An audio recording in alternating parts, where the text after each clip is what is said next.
마가복음 10장 17절로 20절까지의 말씀, 신약성경 109페이지가 되겠습니다. 누가복음 10장 17절 말씀부터 공부하도록 하겠습니다. 70인이 기뻐 돌아와 가로되 주여 주의 이름으로 귀신들도 우리에게 항복하더이다. 예수께서 이르시되 사단이 하늘로서 번개같이 떨어지는 것을 내가 보았노라.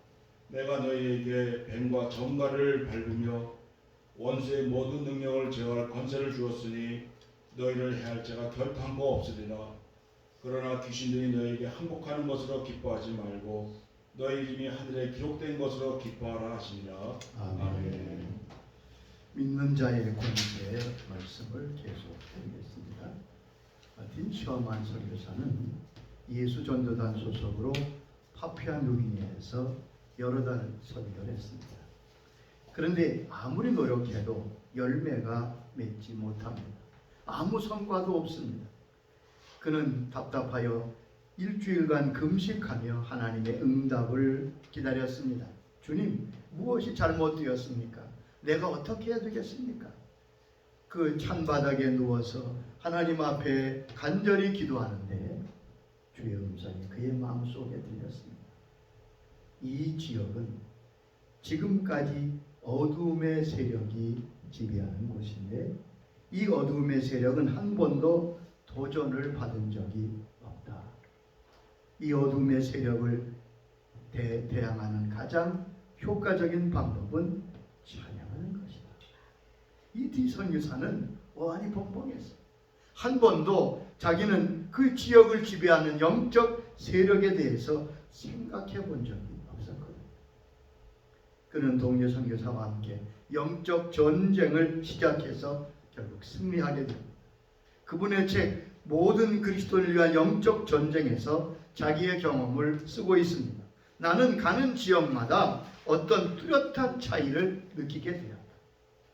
영적으로 부흥하는 지역, 근데 바로 그 인근 지역에 아주 완고하고 복음을 받지 아니하는 냉랭한 곳이 있는 것을 보았다는 거예요. 그가 지목한 것이 케냐와 소말리아입니다. 여러분, 케냐는 아프리카에서 대표적인 기독교 국가입니다. 1600만이 되는 많은 성도들이 있습니다. 그런데 바로 이웃인 소말리아는 1%의 복음화율을 받았어요. 그 1%도 소말리아 사람들이 아니라 그 나라에 사는 외국인들이 예수 믿는 사람이기 때문에 나타나는 그러한 통계입니다. 브라질에서의 경험을 그는 쓰고 있습니다. 한 곳에는 복음을 환영하고 복음을 받아들이고 전도지를 받으며 기뻐하는데 강 하나만 건너면 이상하게 복음을 냉담하고 전도지를 받지 않는 그러한 전혀 다른 지역을 보게 되었어요. 여러분, 영적 세계에 대한 이해가 필요합니다. 우리가 세상에 태어나면서 의식하지 못해도 영적 전쟁에 참여하게 됩니다. 특히 우리가 하나님의 사람이 되는 순간부터 자동적으로 영적 전쟁에 돌입하게 됩니다. 우리가 영적 전쟁 가운데 있다는 사실을 잊지 말아요. 베드로는 이렇게 말합니다. 근신하라 깨어라. 너희 대적 마귀가 오는 사자같이 두루다니며 삼킬 자를 찾나니 너희는 믿음을 굳게 하여 저를 대적하라고 말씀했습니다. 이 사단이 예수님을 시험하고 공격합니다. 그리고 끊임없이 오늘도 우리를 유혹하고 공격합니다. 요한계시록 12장 17절에 보면 용이 여자에게 분노하여 돌아가서 그 여자의 남은 자손 곧 하나님의 계명을 지키며 예수를 증거하는 자들과 더불어 싸우려고 바다 모래에 섰다고 말씀하고 있습니다. 사단이 작정을 하고 우리에게 덤벼들고 유혹하는 것입니다. 주님께서 복음을 전하며 가장 첫 번째 하신 역사가 바로 귀신을 쫓아내는 역사였고 제자들에게도 귀신 쫓는 권세를 주셨습니다.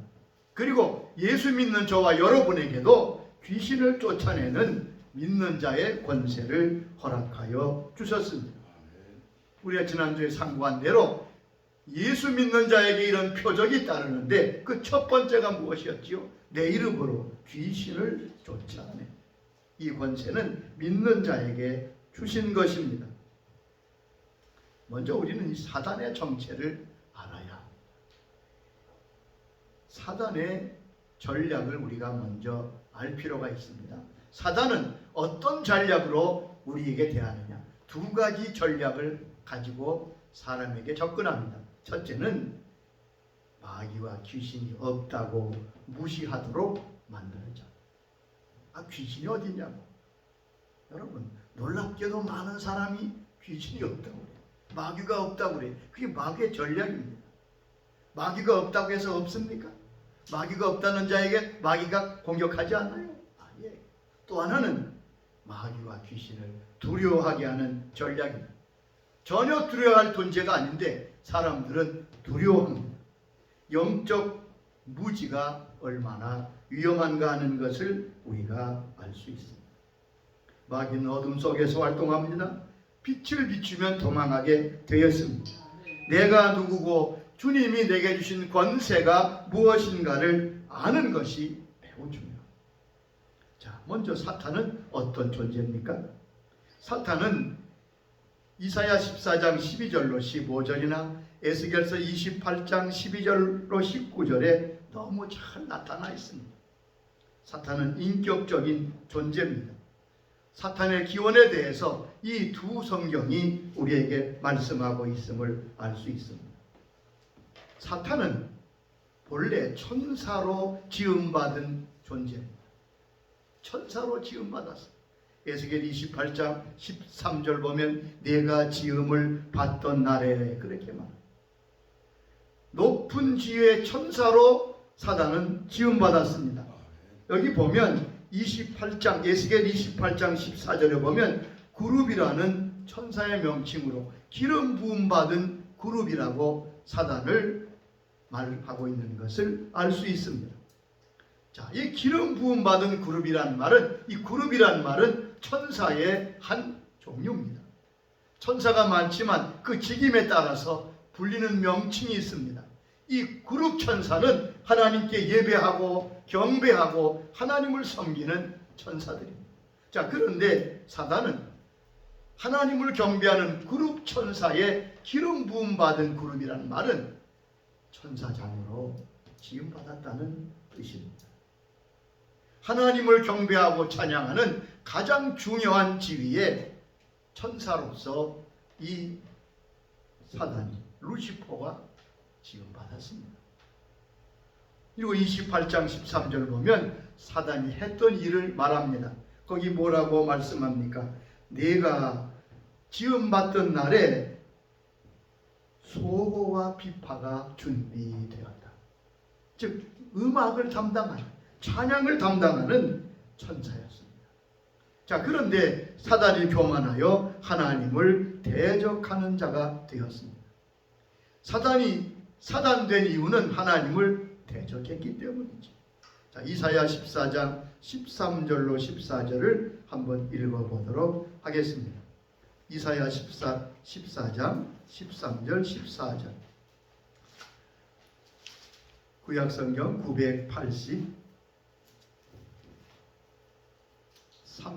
983페이지입니다. 자, 12절부터 너 아들의 아침의 아들 계명성이요 어찌 그리 하늘에서 떨어졌으며 너 열국을 얻은 자여 어찌 그리 땅에 지켰는가. 내가 내 마음에 이르기를 내가 하늘에 올라 하나님의 묵별 위에 내 자리를 높이리라. 내가 북극 지폐의 산 위에 앉으리라. 자, 그거 하나님을 경배하고 찬양하다 보니까 마음이 교만해져서 그는 하나님과 같이 경배를 받고 싶었습니다. 하나님과 같이 찬양을 자기가 받고 싶었습니다. 그래서 그는 하나님과 같은 위치에 자기를 놓으려고 교만하다가 그만 사단이 되고 음부에 떨어지게 되었다고 말씀하는 것을 알 수 있습니다. 거기 보면 그러면 사탄은 어떤 성격을 가진 자입니까? 첫째, 그는 가장 교만한 자입니다. 교만함으로 사단이 됩니다. 천사가 교만함으로 하나님을 경배하고 찬양하던 그 천사장 루시퍼가 교만하여 그는 마귀가 되고 사단이 되고, 그래서 사단의 가장 큰 특징은 교만입니다. 그래서 사단이 사람을 유혹할 때도 이 교만으로 유혹하잖아요. 네가 이 열매를 먹는 날에는 하나님처럼 될 것이다. 또한 사단은 거짓말장입니다. 거짓말장이며 거짓의 압입니다. 자, 요한복음 8장 44절을 한번 읽어보십시다. 이는 그가 거짓말쟁이요 거짓의 아비가 되었느니라. 그렇지. 주님께서 이 사단에 대해 분명히 말씀하시기를 그는 거짓말장이요 거짓의 아비가 되었다. 그는 살인자입니다. 넘어뜨리는 자입니다. 시험하는 자입니다. 자, 그런데 요한복음 10장 10절에는 주님께서 정확하게 사단의 정체와 그가 하는 일에 대해서 간략하지만 분명하게 가르쳐 주셨습니다. 도적이 오는 것은 도적질하고 죽이고 멸망시키는 것뿐이요. 자, 사단을 하나님 주님은 도적이라고 말합니다. 도적이다. 사단은 누구라고요? 도적이에요. 그걸 기억하세요. 사단의 정체는 도적입니다. 그리고 세 가지를 한다고 주님 말씀했어요. 사단은 모든 것을 도적질합니다. 당연하지요. 도적이니까. 믿음과 건강과 물질과 선한 마음과 우리의 모든 것을 빼앗아갑니다. 또한 죽이는 자라고 말합니다. 도둑질하고 죽이고 그렇습니다. 멸망시키는 자, 지옥으로 끌고 가는 자라고 분명히 가르쳐 주셨습니다. 사단은 언제나 하나님 하신 일을 거역하고 회방합니다. 사단은 많은 부활을 거느리고 있습니다. 사단과 함께 천사 3분의 1이 반역하여 하나님께 대적하게 되었던 거지요. 에베소 6장 12절에 보면 사단이 거느린 사단의 부대의 내용을 말씀하고 있습니다. 에베소 6장 12절입니다. 우리의 씨름은 혈과 육을 상대하는 것이 아니요 통치자들과 권세들과 이 어둠의 세상 주관자들과 하늘에 있는 악한 영들을 상대하며. 여기 보면 우리의 싸움은 혈과 육의 싸움이 육체의 싸움이 아닙니다. 누구를 대상한다고요? 통치자들과 권세들과 이 어두움의 세상 주관자들과 하늘에 있는 악한 영들, 이건 사단의 집단을 말합니다.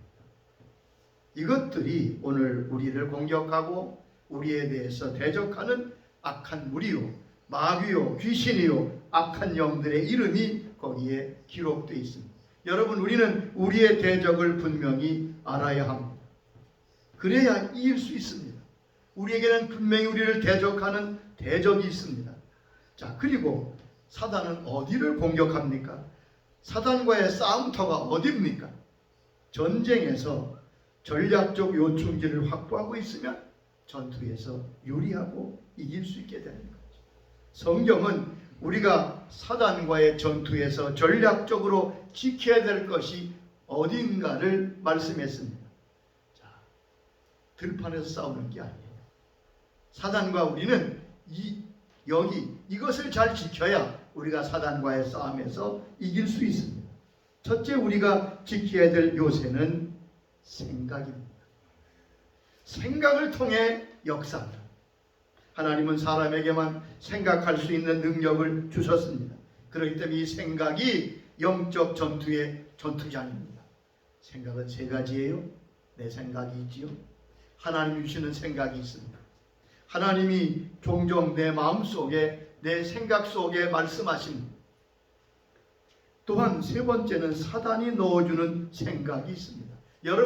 여러분의 생각이 모두 내 생각이라고 생각하는 것은 옳지 않습니다. 요한복음 13장 2절에 이렇게 말씀하고 있잖아요. 마귀가 벌써 시몬의 아들 가룟 유다의 마음에 예수를 팔려는 생각을 넣었더니. 자, 마귀가 벌써 가룟 유다의 마음에 예수를 팔려는 생각을 넣었다. 그러니까 예수님을 팔고자 하는 계획은 처음에 누가 한 거예요? 가룟 유다가 한 게 아니잖아요. 가룟 유다 속에 그 생각을 넣었어요. 근데 가룟 유다가 그걸 받은 거죠, 여러분. 그래서 그 죄가 가룟 유다의 죄가 된 겁니다. 가룟 유다에게만 넣겠습니까? 우리에게도 끊임없이 악하고 간교한 생각들을 넣습니다. 여러분, 그것은 내 생각이 아니에요. 사단이 내게 넣어준 생각입니다. 그리고 이 잘못된 생각을 계속 받아들이면 그것이 하나님을 대적하는 견고한 진이 된다고 고린도후서 10장에 말씀하고 있습니다. 여러분, 함부로 악한 생각을 받아들이지 말기 바랍니다. 이 성경에 보면 악한 생각을 품지 말라고 말씀하잖아요. 여러분, 이 무슨 이렇게 루터는 이렇게 비유했습니다. 자, 새가 내 머리로 날아다니는 것은 내가 어떻게 할 수 없잖아요. 여러분. 새가 내 머리 나는데 그럼 어떡하겠어요?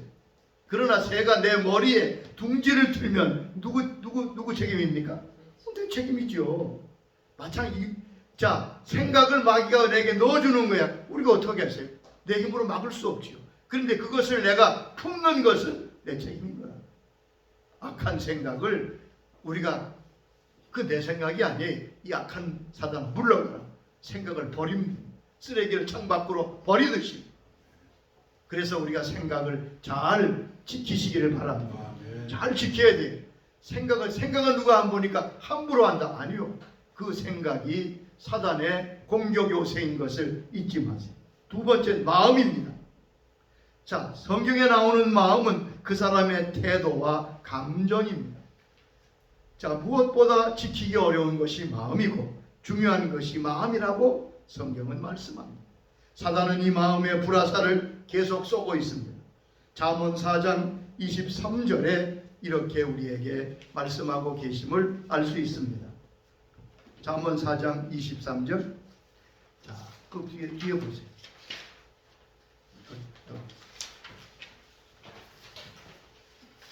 잠언 4장 23절에 보면 주님께서 우리에게 말씀하셨습니다. 지킬 만한 것보다 더욱 내 마음을 지키라. 생명의 근원이 이에서 남이니라. 자, 무릇 지킬 만한 것보다 더욱 내 마음을 지키라. 생명의 근원이 이에서 남. 참 마음이 중요해요. 우리 속담에 마음 먹기 달렸다. 그러니까 우리가 마음을 하나님께, 그래서 성경은 하나님을 섬길 때 가장 먼저 말씀은 내 마음을 다하고 뜻을 다하여 하나님을 사랑해. 이사야에 보면 하나님이 이스라엘 백성을 책망하실 때 이 백성이 입술로는 나를 찬양하고 기뻐하는 마음은 내게서 멀도다. 마음이 떠나면 그 사람 떠날 거예요. 그러니까 마음을 누가 장악하냐. 여러분, 마음이 사단에게 빼앗기면 그는 마귀의 사람이 됩니다. 세 번째는 입입니다. 입술. 우리의 결정적인 요새는 바로 입술입니다. 말은 생명을 가져오기도 하고 사망을 가져오기도 합니다. 우리의 입과 말은 진리와 정의와 생명을 위한 도구가 되기도 하고 죽음과 사단의 도구가 되기도 합니다. 그래서 참 말이 귀해요. 하나님께서 우리 입술에 기름 부어 주시기를 바랍니다. 아멘. 시편 19장에 나의 입술의 모든 말과 마음의 묵상이 주께 연락되기를 간구한다고 다윗은 기도하고 있음을 알 수 있습니다. 잠언 18장 21절에 이렇게 우리에게 말씀합니다. 죽고 사는 것이 혀의 힘에 달렸나니 혀를 쓰기 좋아하는 자는 혀의 열매를 먹으리라. 자, 죽고 사는 것이 혀에 달렸다는 거예요. 자, 이게 놀라운 말씀이죠. 죽고 사는 것이 내 혀의 힘에 달렸나니 혀를 쓰기 좋아하는 자는 혀의 열매를 먹으리라. 마태복음 12장 36절에 보면 우리의 말이 얼마나 귀하냐면 하나님께서 마지막 때 우리가 말한 대로 심판하신다고 말씀했습니다. 그러니까 우리의 말이, 우리의 입술이 이 영적 전투의 요새. 욥은 성경에 보면 사단이 그렇게 공격하고 시험하여 고통을 당했어도 욥은 입술을 지킴으로 죄를 범하지 아니함으로 사단에게 무너지지 않았다고 성경은 말합니다.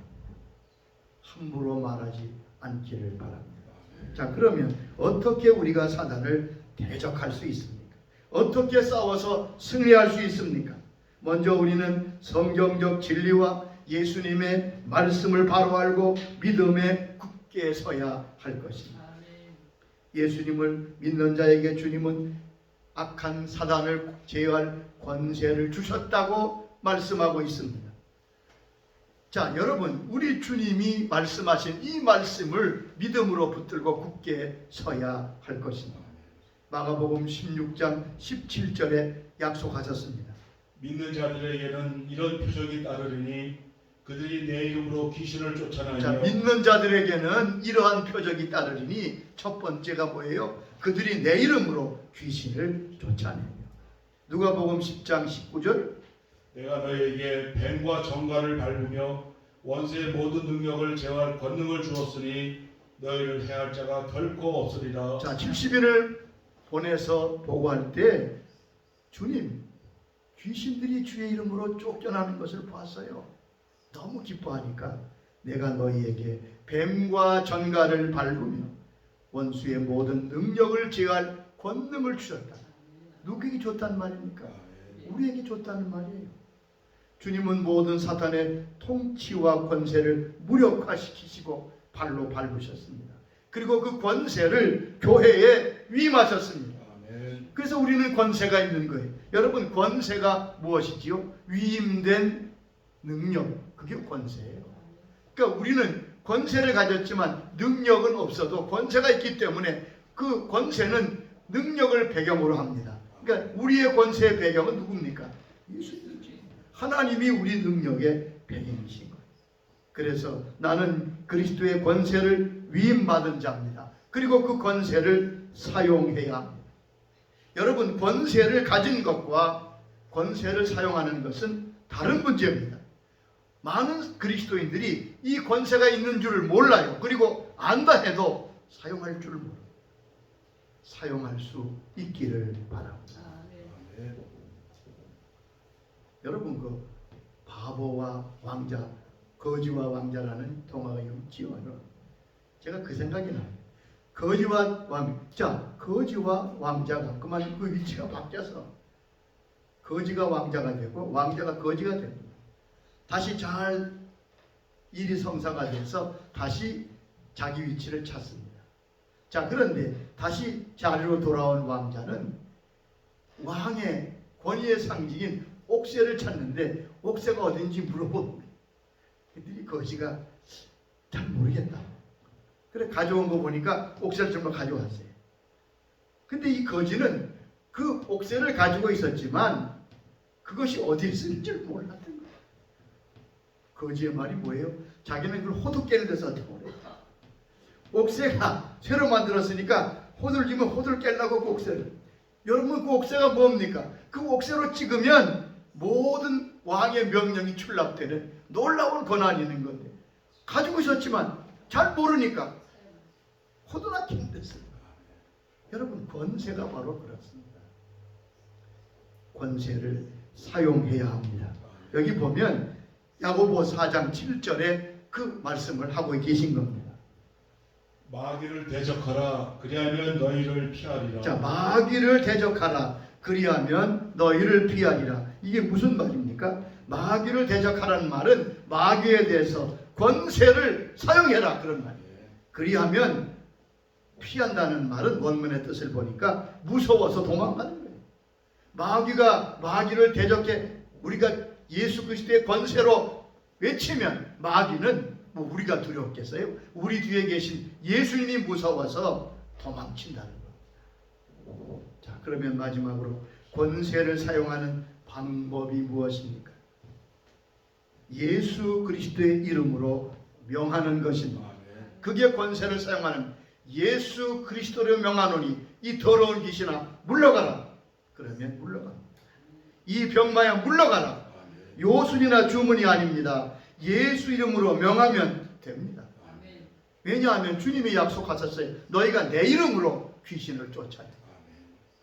어떤 분이 글을 썼더라고요. 한 번은 자기가 자기 이름으로 해봤대.